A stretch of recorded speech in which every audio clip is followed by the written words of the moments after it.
ನಮಸ್ಕಾರ ಗುರುಗಳವರಿಗೆ. ನಮಸ್ಕಾರ. ಹರ ಮಾಡಿ ಆರಾಮ ಗುರುಗಳವರು, ನಿಮ್ಮ ಬಗ್ಗೆ ಪರಿಚಯ ಹೇಳ್ರಿ ಸ್ವಲ್ಪ. ನಮ್ಮ ಹೆಸರು ಗುರುನಾಥ, ತಂದೆ ಹೆಸರು ಸೋಮನಾಥ್ ಅಂತ. ನಾವು ಹುಟ್ಟಿದ ಮುಸ್ಲಿಂ ಗ್ರಾಮ, ಹೊಸೂರು ತಾಲೂಕು, ಬೀದರ್ ಜಿಲ್ಲೆ. ಬಾಂಧವರಿಗೆ ನಮಸ್ಕಾರಗಳು. ಇವತ್ತು ನಮ್ಮ ಜೊತೆ ಇದ್ದಾರೆ ಗುರುನಾಥ್ ಗಾಳು. ಇವ್ರ ಬಗ್ಗೆ ಸುಮಾರು ಜನಕ್ಕೆ ಆಲ್ರೆಡಿ ಗೊತ್ತೇ ಇದೆ. ಇವತ್ತು ಹುಟ್ಟಿದ ಅನ್ನೋ ಕ್ಷಣದಲ್ಲಿ ನಿಮ್ಮ ಫ್ಯಾಮಿಲಿ ಆಗಲಿ, ನಿಮ್ಮ ಫ್ರೆಂಡ್ಸ್ ಆಗಲಿ, ಇವರೆಲ್ಲ ಯಾವ ಥರ ರಿಯಾಕ್ಟ್ ಮಾಡಿದ್ರು ಆ ಸಮಯದಲ್ಲಿ? ಆ ಸಮಯದಲ್ಲಿ ಎಲ್ಲರೂ ರಿಯಾಕ್ಟ್ ಅಂತಂದರು. ನಮ್ಮ ಫ್ರೆಂಡ್ಸ್ ಜೊತೆನೆಲ್ಲ ಜಾಸ್ತಿ ಸಪೋರ್ಟ್ ಮಾಡೋರು. ಹೋಗು ಏನೇ ಇರಲಿ ನಾನು ಸ್ವಲ್ಪ ಫ್ಯಾಮಿಲಿ ಅಂತಂದ್ರೆ ಸ್ವಲ್ಪ ಭಯ ಪಟ್ಟಿದ್ರು. ಕಾಲ್ನಡಿಗೆ ಅಂದರೆ ಸುಮಾರು 2500 ಕಿಲೋಮೀಟರ್ ಅದ ಅಂತಂದ್ರೆ ಕಾಲ್ನಡಿಗೆ ಅಂದರೆ ಯಾರಿಗೂ ಭಯ ಪಡ್ತಾರೆ. ತಂದೆ ತಾಯಿಗಳು ಭಯ ಪಡ್ತಾರೆ. ಸ್ವಲ್ಪ ಭಯ ಪಟ್ಟರು. ಅದೆಲ್ಲ ಬೇಡ ಬೇಡ ಅಂತಂದ್ರು. ಫಸ್ಟ್ ಇದನ್ನು ನಾನು ಕಾಲ್ನಡಿಗೆ ಹೋಗಿದ್ದೆ ಅಂತಂದ್ರು. ಮಾದೇವನ ಕರೆ ಬಂದಾಗ ನಾವು ಯಾರೂ ತಡೆಯೋಕ್ಕಾಗಲ್ಲ, ನಾವು ಹೋಗಲೇಬೇಕು. ಅದಕ್ಕೆ ನಾವು ಕಾಲ್ನಡಿಗೆ ಅಂದ್ರೆ ಸಂಕಲ್ಪ ಯಾತ್ರೆ ಮಾಡ್ಕೊಂಡು ನಮ್ದು ಸಂಕಲ್ಪ ಐತಿ. ಸ್ಟಾರ್ಟ್ ಮಾಡೋಕ್ಕಿಂತ ಮುಂಚೆ, ಅಂದರೆ ಪಾದಯಾತ್ರೆ ಶುರು ಮಾಡೋಕ್ಕಿಂತ ಮುಂಚೆ ನೀವು ಯಾವ ಥರ ರೆಡಿ ಆಗಿದ್ರಿ, ಯಾವ ಥರ ಪ್ರಿಪೇರ್ ಆಗಿದ್ರಿ? ನಾನು ಪ್ರಿಪೇರ್ ಅಂತಂದಾಗ ನಾನು ಏನೂ ಪ್ರಿಪೇರ್ ಆಗಿದ್ದಿಲ್ಲ. ಪ್ರಿಪೇರ್ ಅಂತಂದ್ರೆ ಏನೂ ಆಗಿದ್ದಿಲ್ಲ.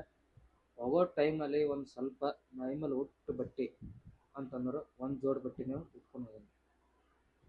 ಎಲ್ಲ ನಂಗೆ ಏನೇನು ಬೇಕು ಏನೇನಿಲ್ಲ ಅಂತಂದ್ರೆ ರಸ್ತೆಯಲ್ಲಿ ಎಲ್ಲ ತೊಗೊಂಡಿನಿ. ಗೈಡ್ನೆಸ್ ಇದಕ್ಕೆಲ್ಲ ರಸ್ತೆ ಎಲ್ಲ ತೊಗೊಳಕ್ಕೆ ಗೈಡ್ನೆಸ್ ಇದನ್ನೆಲ್ಲ ನಾನು ಮಾಡಿದರು ನಮ್ಮ ಫ್ರೆಂಡ್ಸ್. 10 ದಿನಗಳು ನೀವು ಜರ್ನಿ ಮಾಡಿದ್ದೀರಲ್ವ, 2500 ಕಿಲೋಮೀಟರು, 90 ದಿನಗಳಲ್ಲಿ ನೀವು ಪಾದಗಳಿಂದ ನಡೆಯುತ್ತೀರ. ಅದರಲ್ಲಿ ತುಂಬ ಕಷ್ಟವಾದ ದಿವಸ ಅಂತ ಯಾವುದಾದ್ರು ನಿಮಗೆ ನೆನಪಿರೋ ಥರ?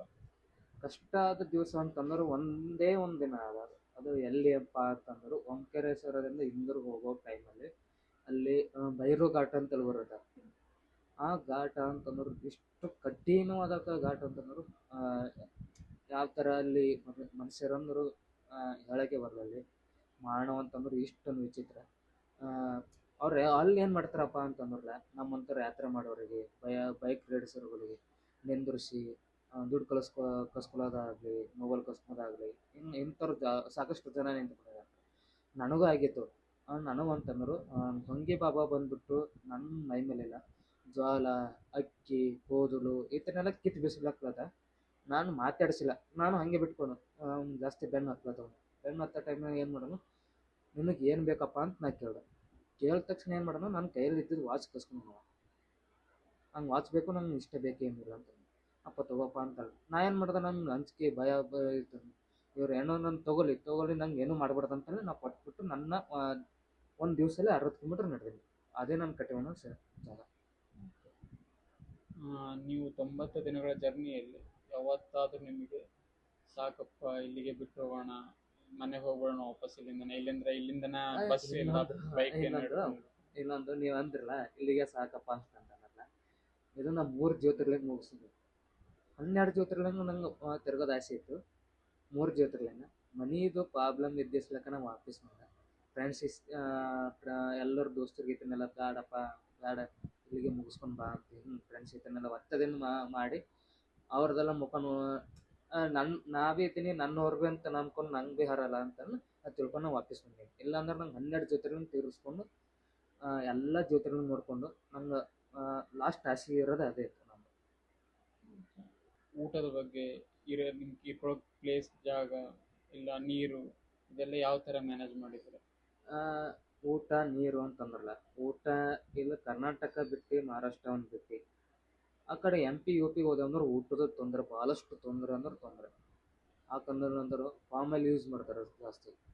ಆ ಕಡೆಯಿಂದ ಊಟ ಅಂತಂದ್ರೆ ಈ ಕಡೆ ನಾವು ರೊಟ್ಟಿಗೆ ಅಂತೇವೆ, ಅಲ್ಲಿ ಆ ರೊಟ್ಟಿ ಎಂಬುದೆಲ್ಲ ದಪ್ಪ ಇರ್ತಾವೆ. ಅದು ಗೋಧಿ ಹಿಟ್ಟಿಂದ ಮಾಡಿದಿರ್ತಾರೆ, ದಪ್ಪ ಇರ್ತಾವೆ. ಅವು ಊಟ ಮಾಡೋಕ್ಕಂತಂದ್ರೆ ಹೊಟ್ಟೆ ನೆಸ್ತೀವಿ, ಏನೇ ಆಗಲಿ ಭಾಳಷ್ಟು ತೊಂದರೆ ಬರ್ತವೆ ಊಟದಲ್ಲಿ. ನೀರಪ್ಪ ಅಂತಂದ್ರಲ್ಲ ಸಾಕಷ್ಟು ನಂಗೆ ನೀರು ಎಲ್ಲೇ ಸಿಕ್ಕಿದ್ರು, ಯಾವುದೇ ನೀರು ಸಿಕ್ಕರೂ ಕುಡ್ಕೊಂಡು ನಾ ಬಾಟ್ಲಿ ತುಂಬ್ಕೊಂಡು ಹೋಗ್ತೀವಿ. ಮಲ್ಕೊಳಕ್ಕೆಲ್ಲ ಯಾವ ಥರ? ಮಲ್ಕೊಳಕ್ಕೆ ಅಂತಂದ್ರೆ ಪೆಟ್ರೋಲ್ ಪಂಪು, ದೇವಸ್ಥಾನ, ಆಶ್ರಮ, ಇಲ್ಲಪ್ಪ ಇವೆಲ್ಲ ಏನೂ ಸಿಕ್ಕಿಲ್ಲ ಅಂತಂದ್ರೆ ಲಾಸ್ಟ್ ಆಪ್ಷನು ನಾ ರೂಮ್ ಬುಕ್ ಮಾಡ್ಕೊಂಡು ಆರಾಮ್ ರಿಲ್ಯಾಕ್ಸೇಷನ್ ಮಾಡ್ತೀವಿ. ಈ ಜರ್ನಿಯಲ್ಲಿ ಬಿಗ್ಗೆಸ್ಟ್ ಚಾಲೆಂಜ್ ಅಂದರೆ ನಿಮಗೆ ಈ ಥರ ನನ್ನ ಕಷ್ಟ ಯಾವತ್ತೂ ಪಟ್ಟಿಲ್ಲ, ಈ ದಿವಸ ನನಗೆ ಈ ಡೇ ಯಾವತ್ತೂ ನೋಡ್ಬಾರ್ದು, ಇನ್ನು ಮುಂದೆ ಯಾರಿಗೂ ನೋಡ್ಬಾರ್ದು, ಆ ಥರ ಯಾವತ್ತಾದರೂ ದಿವಸ? ಆ ಥರಕ್ಕೆ ಕಷ್ಟ ಅಂತಂದ್ರೆ ಅದೇ ನಮ್ಮ ಬೇರುಘಾಟ್ ಅಂತ ಅದು ಘಾಟ್ ಸೆಕ್ಷನ್ನಾಗ ಅಂತಂದ್ರೆ ಆ ಥರ ಯಾವನು ಭೀ ಬರ್ಬಾರ್ದು. ಭಾಳ ಸಾಲ ಏನಂತಂದ್ರೆ ಸಾಕಷ್ಟು ಜನರಿಲ್ಲ ರೈಡ್ರು ಇದನ್ನೆಲ್ಲ ಪಾಪ ಯಾವುದೋ ಒಂದು ಸಂಕಲ್ಪ ಇಟ್ಕೊಂಡು ಯಾವುದೋ ಒಂದು ಇದರಾಗ ರೀತಿದಾಗ ಯಾತ್ರೆ ಮಾಡ್ತಾ ಇರ್ತಾರೆ ಅವರು. ಪಾಪ ಈ ಥರ ತೊಂದರೆ ಕೊಟ್ಟಿರ್ಲಾರ ಜನರು ಏನು ಮಾಡ್ಬೇಕು ಪಾಪ, ಹೋಗ್ಬಿಡ್ದು. ಓಕೆ, ನಿಮಗೆ ಡೇಂಜರಸ್ ಅನಿಸಿದಂತ ಅದೊಂದು. ಅದು ಒಂದೇ ಡೇಂಜರಸ್. ಆ್ಯಂಡ್ ನೀವು ಇಲ್ಲಿಂದ ಸುಮಾರು 2015 ಕಿಲೋಮೀಟರ್ ಫಸ್ಟ್ ನೀವು ದೇವಸ್ಥಾನ ನಮ್ಮ ಗ್ರಾಮದಿಂದ ಯಾವ ದೇವಸ್ಥಾನಕ್ಕೆ ಹೋಗ್ಬಿಟ್ಟು ನೀವು ಮತ್ತೆ ಮುಂದೆ ಬೇರೆ ನಾ ಫಸ್ಟ್ ನಾ